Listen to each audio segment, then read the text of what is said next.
So I was kind of at a loss of like what to do, because I was also getting to the point where a lot of combat encounters, either I was overtuning things or everything was just a cakewalk for my players because they were so strong. And again, on top of like the players themselves being good at tactically good at combat, they had a fuck ton of magic items.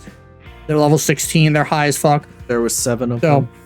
There was 7 of them. Yeah, so I was struggling at this point to like come up with a challenging combat for them for a while. I think you probably remember some of the Facebook messages I would send you and Isaiah being like, vaguely, yeah. I'm like, I'm kind of like fucking stumped here. I mean, granted, I think a lot of it does come down to there's 7 of them and you gave them a shitload of magic items. I think those two things are a big part of it. But also, I do think at the higher levels, I've noticed even with with my 4 players, I'm like, yeah, either they're gonna stomp the shit out of the enemy, or they're gonna get beat to a pulp. There's really not a happy medium at high level. Yeah, I don't like. D&D is very. Sly Flourish mentioned this a lot, where D&D is a very swingy game. Yeah, 5e gets it can either swing into a cakewalk, or combat can swing and you fucking clap your players. But like, something I think is worth mentioning is that even though you at the DM side of the screen are looking at the scenario and you're like, well, my players are fine, there's absolutely zero chance they win at this point. Like they're gonna dunk on this dude. This is probably gonna be over in 2 rounds.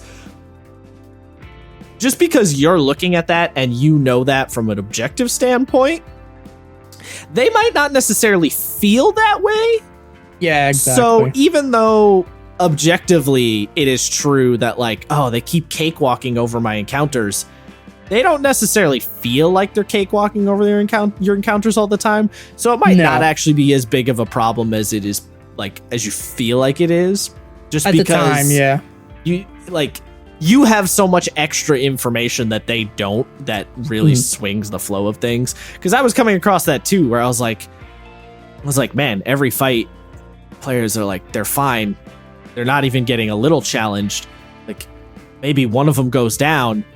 But on the player side of things, they're like, yeah, but we were still tense and stressed about the fight because we didn't know any of that. And I'm like, yeah, I remember Sam and Isaiah saying, yeah, I was like, that's a fair point. The Draculich fight, yeah. Yeah, so I was like, it's probably what was going on at the time. It's a lot of it, I think.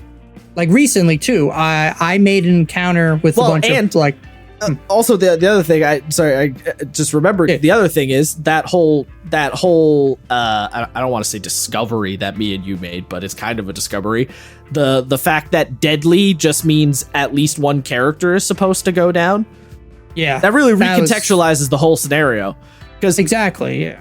not only does that tell me, okay, what everyone thought deadly was and what the game intends deadly to be, wasn't lining up. But the other thing is, if the highest challenge rating is deadly, or if the highest encounter rating, whatever, is deadly, and the designers say, yeah, a deadly encounter means at least one character is going to drop, what that tells me is, so they did not design monsters with the intent to kill a player ever.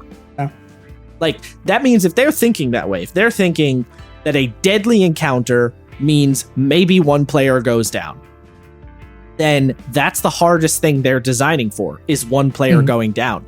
They're not designing for the thought process of, at this CR, a player will die, or a player is likely to die. They're not designing with that in mind. So that recontextualizes the whole situation, and all of a sudden, a lot of the way 5e works makes a lot more sense, because, the players were not designing, or the designers were not planning to have a player be killed, and we're not trying to make, like, there's no monsters in the monster manual where that was the design goal, is kill a player. Yeah, that really changes. Like that one thing has recontextualized how I look at the whole encounter system of the game completely, and it all makes way more sense to me now. Yeah, I told you I started doing the thing where I have my players, how much damage they do per round, what's their AC, what's their health, And I told you guys, like, it was like, if I want to, like, air quotes, challenge my players, I'd have to throw in, like, a monster that has an AC of 18 and 100 or 200 fucking hit points every combat. Oh, see, like, that's not fun. I don't like, even that doesn't sound fun to me. I don't even do that. I just throw in something. My trick is, okay, if I want to threaten them, I'm going to throw in a monster that's well above their level. So, like, my players are level 17 right now, I think, maybe 18. So I'm going to have them fight. Is this a spot? No, they know this already. I'm going to have them fight a Rasta, the mythic encounter. Oh. Which is like, technically, they tell you only do the mythic encounters when the players are level 20. But I want them to, feel the pain a little bit. So, like, I was like, well, no, I'll just throw the mythic encounter at them now. So that's how I've been doing it a lot, is like, if I really wanted to be a threat, is just grossly overshoot the CR. And because of the way the game is designed, you're still unlikely, like, you're not going to TPK them, but you might kill one of them if you do that. You know what I mean?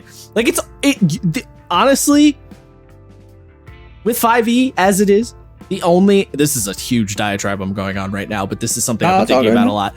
But it's recontextualized a lot of shit in the game.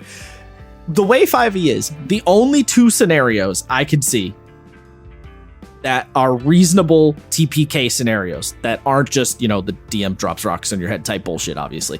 The two scenarios I see that could potentially would be reasonable TPKs is the players roll. Actually, not even. The monsters roll amazing and just dunk on the damage, right? Yeah. Or the basically you throw something at them that's so overblown that they couldn't reasonably chunk it down fast enough. Yeah, those are pretty much the only two TPK scenarios I can see in the game. If you or if you have something that stacks a lot of status effects like prone or grapple, because that's what happened with me a couple weeks ago, where I had the blight encounters. Yeah, but did you TPK them? No, I almost did. What level though? They're level 5. Yeah, okay. Lower levels, it's a little more doable. But at higher levels, that would be significantly less of a problem. You know what I mean? I'm more talking about higher levels here. Higher level, yeah. That would be significantly less of an issue at higher levels, because, like, there's just so many ways to deal with things at higher levels. It's I don't know. It's an interesting thing. Basically, the game does not want you to ever, like, the game as an entity does not want you to kill players. And so if you want to kill a player, or if you want the threat of death to be there, you have to do a little kind of extra work to really push that envelope. If that being said, if you're worried about killing a player in 5e, don't be. You're probably fine. Just don't overtune things and you'll be good. You'll probably be okay. I don't know. The interesting series of discoveries I've made recently with 5e that I'm like, oh, so much more of the game makes some more sense now.